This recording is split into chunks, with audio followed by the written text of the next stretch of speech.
Le Da Fresh Morning, c'est 104.5 tonnes de bonne humeur. Tous les matins sur Urban FM. La meilleure radio de la capitale. La meilleure radio de la capitale.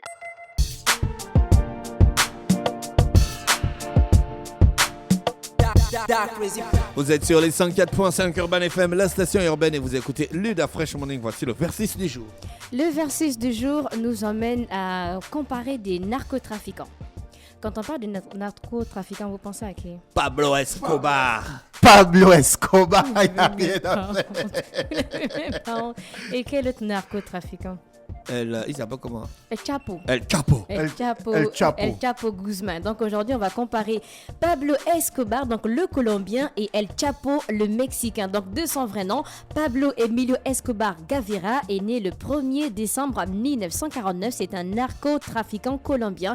Et d'un autre côté, on a Joaquim Guzman Loera qui est né en avril 1957 et qui doit son surnom. Donc El Chapo qui est un dérivé de chaparro, court à cause de sa petite taille. Donc on rappelle qu'il faisait 168 cm. Donc c'est El Chapo Guzman du cartel de Sinaloa. Donc El Chapo, c'est le cartel de Sinaloa, et Pablo Escobar, c'est le cartel de Medellín. Pour Escobar, donc son premier stratagème illégal consistait à vendre de faux diplômes. Ensuite, il s'est lancé dans la falsification de bulletins avant de faire de la contrebande d'équipements stéréo, et il volait aussi des pierres tombales afin de les revendre. Donc Escobar a également volé des voitures, et c'est cette infraction-là qui a abouti à sa première arrestation. On est en 1974, alors que El Chapo, lui, a commencé dans les cartels directement. Donc, comme je l'ai dit, le cartel de Pablo Escobar, c'était Medellín, donc à la fin du XXe siècle.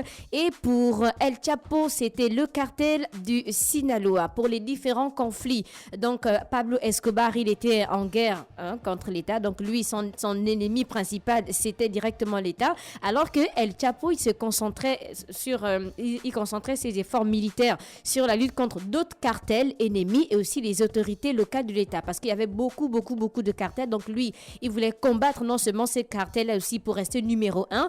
Et son deuxième ennemi, c'était directement l'État. Et après, on a l'estimation. Donc on va dire que pour le cartel de Medellín dominait le commerce de la cocaïne, qui a gagné environ 420 millions de dollars par semaine.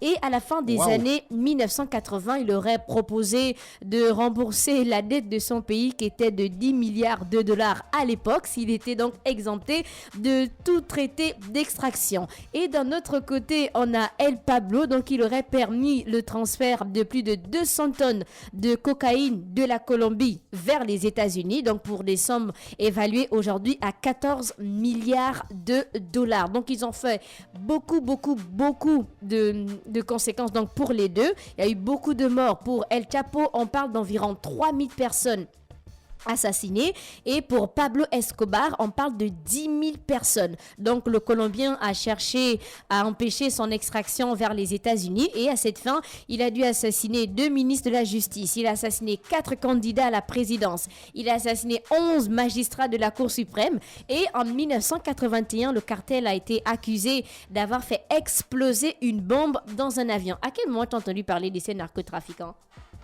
Genre Pablo Escobar. Pablo Escobar, c'est quand j'étais petit. Et El Chapo. Et El Chapo, c'est... Ah non, c'était... El Chapo, j'ai connu El Chapo dans Netflix. Sur Netflix directement. Mais il y a un gars qu'on vient d'arrêter en Italie.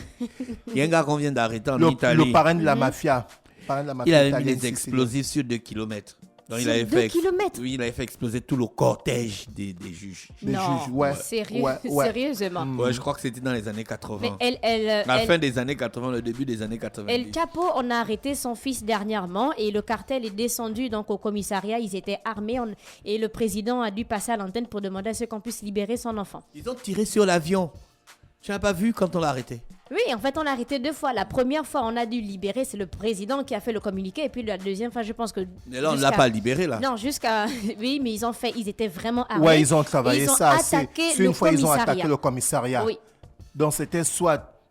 Directement, il y a des fusillades de part et d'autre où on libère directement. le fils, et on met un très bon plan pour pouvoir le taper ça. Mais la deuxième fois, on ne l'a pas libéré. Donc Escobar, il s'est impliqué dans la politique colombienne. Il a obtenu des postes publics, il a effectué des travaux sociaux, il a construit des hôpitaux, il a construit des écoles, il a construit des églises. Et même quand on voulait l'arrêter, la population a refusé par rapport à ce qu'il a eu à faire. Et pour El Chapo, lui, il était le visage visible du cartel du Sinaloa parce qu'il y avait d'autres puissants aussi, avec lequel il s'est consacré qu'à la réalisation des activités illégales. Donc, il ne s'est pas intéressé à la politique ni au travail social. Après, pour la fuite, donc en 91, Pablo Escobar, il a proposé de se rendre aux autorités s'il l'autorisait à construire sa propre prison. Donc, les responsables de la Colombie ont accepté et il s'est construit sa propre prison avec beaucoup de terrains. Des terrains de foot, des terrains de basket, terrains de golf et autres. C'était vraiment un palace.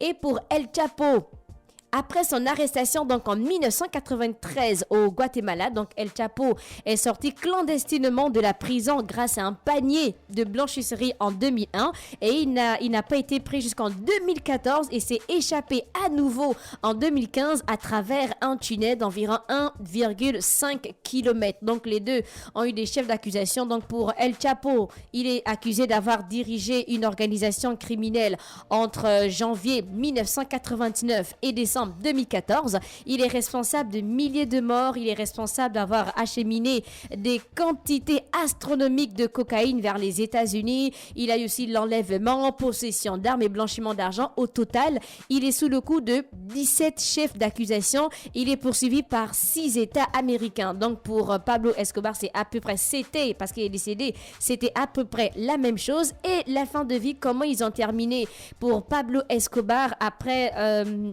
après des fuites et autres, on l'a finalement assassiné. C'était en décembre 93, donc le lendemain de son anniversaire. Et pour El Chapo, donc le 8 janvier 2016, Joaquim Guzman Loera, dit El Chapo, il était arrêté et jusqu'à aujourd'hui, il est toujours en prison aux États-Unis parce qu'il a pris perpétuité en 2019.